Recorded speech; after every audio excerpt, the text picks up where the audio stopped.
اللهم بارك على محمد وعلى آل محمد كما باركت على إبراهيم وعلى آل إبراهيم إنك حميد مجيد هو الذي أرسل رسوله بالهدى ودين الحق ليظهره على الدين كله ولو كره الكافرون أما بعد فأعوذ بالله السميع العليم من الشيطان الرجيم وسيجنبها الأتقى الذي يؤتي ماله يتزكى وما لأحد عنده من نعمة تجزى إلا ابتغاء وجه ربه الأعلى ولسوف يرضى. وقال الله تعالى أيضا محمد رسول الله والذين معه أشداء على الكفار رحماء بينهم. میری زندگی کا مقصد تیرے دین کی سرفرازی، میری زندگی کا مقصد تیرے دین کی سرفرازی، میں اسی لیے مسلمان، میں اسی لیے نمازی. اللہ رب العالمین کی حمد و ثنا اور نبی محترم علیہ الصلوۃ والسلام کی ذات اقدس پر درود و سلام پڑھنے کے بعد صاحبوں، ساتھیوں، قابل قدر معززین، سامعین، بزرگان دین، اخوان فی الدین، جیسا کہ آپ جانتے ہیں کہ ہمارے خطبات جمعہ کا عنوان آج چوتھا خطبہ جمعہ ہے، جس میں نام، کنیت، لقب، سیرت، سنت، عظمت، سخاوت، صداقت، عبادت جناب ابو بکر صدیق رضی اللہ تعالیٰ عنہ کی عرض کی جا رہی ہے. میرا تو یہ ایمان ہے کہ یہ تو 4 خطبات جمعہ بھی ہوئے ہیں.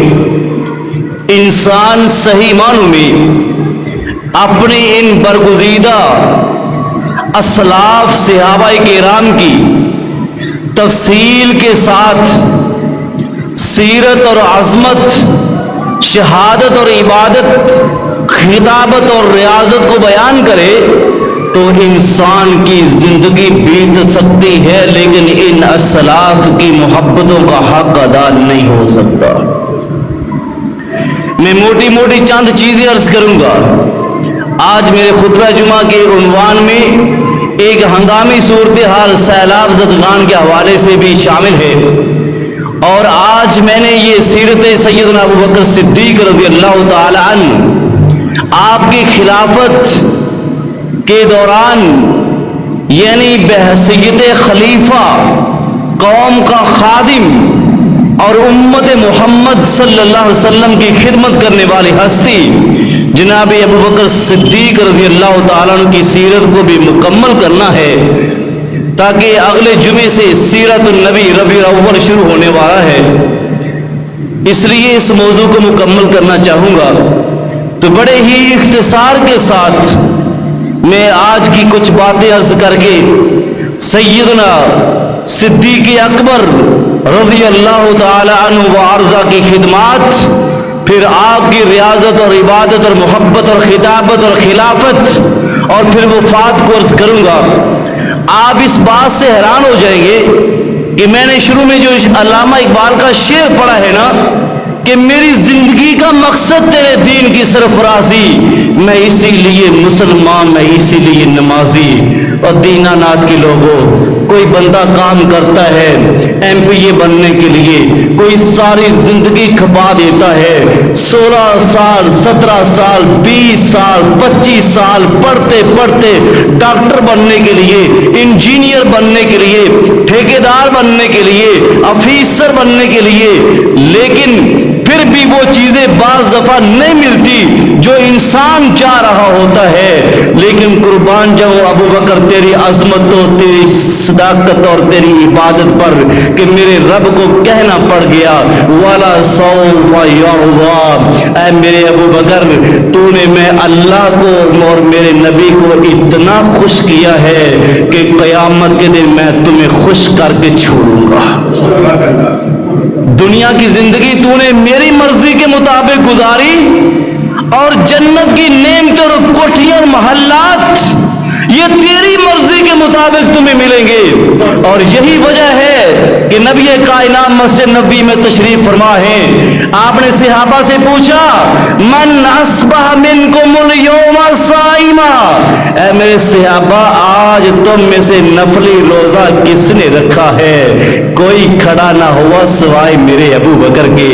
کھڑے ہوئے کہنے لگے اللہ کے نبی انی صائما، میں نے نفلی روزہ اللہ کی رضا کے لیے رکھا ہے.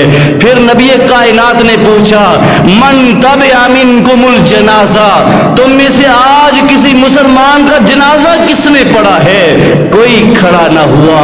میرا ابو بکر کھڑا ہوتا ہے، کہتے اللہ کے نبی صلیت الجنازہ، میں نے آج جنازہ پڑھا ہے. پھر میرے محبوب پیغمبر فرماتے ہیں من عاد المریض، آج تم میں سے کسی بیمار مسلمان کی تیمارداری کس نے کی ہے؟ میرے ابو بکر کھڑے ہوتے ہیں اللہ کے نبی انی عدت المریض، میں نے بیمار کی بیمار پرسی کی ہے. اور پھر آگے سوال رکھ دیا اللہ کے محبوب نبی علیہ السلام کیا قیامت کے دن کوئی ایسا بھی بندہ آپ کی امت میں سے ہوگا جس کو جنت کے 8 دروازوں سے آوازیں لگے گی؟ روزے والا دروازہ پکارے، نماز والا پکارے، روزے والا پکارے، جہاد والا پکارے، حج عمرے والا دروازہ پکارے. اور یاد رکھنا دینانات کے لوگوں، ایک جنت کا دروازہ اس کی چوڑائی لمبائی کا تو اندازہ ہی نہیں، چوڑائی میرے نبی فرماتے ہیں مدینہ سے لے کے بصرہ تک 1300 کلومیٹر چوڑا ہے. ابو بکر نے سوال کر دیا اللہ کے محبوب کوئی ایسا بھی خوش نصیب ہوگا، جانا تو ایک ہی دروازے سے ہے لیکن اس کے اعزاز کے لیے، اس کے امتیاز کے لیے، اس کے پروٹوکول کے لیے، اس کی اتھارٹی اور محبت کے اندر کوئی جنت کے 8 دروازے آواز دے، ایسی ہستی بھی ہے؟ میرے محبوب فرماتے ہیں اے ابو بکر مجھے اللہ پہ یقین ہے کہ ان 8 دروازوں سے جب آوازیں لگیں گی ان میں سے پہلا تو ہوگا. یہ ابو بکر ہے رضی اللہ تعالیٰ عنہ، خلیفہ بن گئے. میرے محبوب پیغمبر علیہ الصلوۃ والسلام کے بعد امت محمد کی باغ ڈور سنبھالی. میں نے پچھلے جمعے عرض کیا تھا یہ کانٹوں کی سیگ تھی، یہ بڑے کٹھن مراحل تھے. قوم کے اوپر 4 قسم کے درندے اپنے اپنے پنجے گاڑنے کے لیے تیار تھے. ادھر رومی 2 لاکھ فوج لے کے عیسائی مدینے پر حملہ کرنے کی تیاریاں کر رہے ہیں. ادھر مسلمانوں میں سے منکرین زکات کھڑے ہو گئے، کہنے لگے ہم نماز بھی پڑھیں گے، روزے بھی رکھیں گے، جہاد بھی کریں گے لیکن زکات عشر نہیں دیں گے. آج تک وہ گروہ موجود. اس دور میں میرے ابو بکر صدیق رضی اللہ تعالیٰ عنہ کے نے جب خلافت پر قدم رکھا یہ گروہ کھڑا ہو گیا. تیسرا ایک عرب قبائل وہ کھڑے ہو گئے، کہنے لگے کہ ہم نے اللہ کے نبی کی خاطر دین قبول کیا تھا، وہ فوت ہو گئے. انہوں نے آپس میں اپنی دوبارہ قبیلے کی سرداریوں کی سیٹوں پر بیٹھنے کے لیے اسلام کا انکار کر دیا، مرتد ہو گئے. یہ گروہ کھڑا ہو گیا. اور چوتھے نمبر پر 4 مدعیان نبوت. کتنے؟ آپ کو سمجھ نہیں آئے گی اس بات کی. آپ کے پاکستان بننے سے پہلے بر صغیر میں ہندوستان اور پاکستان میں ایک بندے نے نبوت کا دعویٰ کیا تھا جس کی نہ عقل تھی، نہ شکل تھی، نہ بیس تھی، نہ بیک تھی، غلام محمد قادیانی. لیکن آج تک وہ تیرے پاکستان میں ہندوستان میں فتنہ موجود ہے کہ نہیں ہے؟ کوئی بات کر کے دیکھو. آپ ایک بندہ کھڑے ہوں گے ان کی فوج کے ججز، فوج کے افسران، پولیس کے افسران، تیری حکومت کے بڑے بڑے عہدیدار قادیانی موجود. یہ فتنہ مسلمانوں سے آج تک سنبھالا نہیں گیا. ایک بندہ تھا مدعی نبوت اور اس وقت تو کتنے کھڑے ہو گئے؟ 4. اسود انسی اور مسلمہ کذاب اور اس کی بیوی، وہ اس نے نبوت کا دعویٰ کیا، وہ بھی اس کے ساتھ نکاح کر کے کھڑی ہوگی. انہوں نے 40,000 فوج تیار کر کے مدینہ پر حملہ کرنے کے لیے تیاری کر لی. ان 4 بڑے بڑے گروہوں کے دشمنوں کے مقابلے میں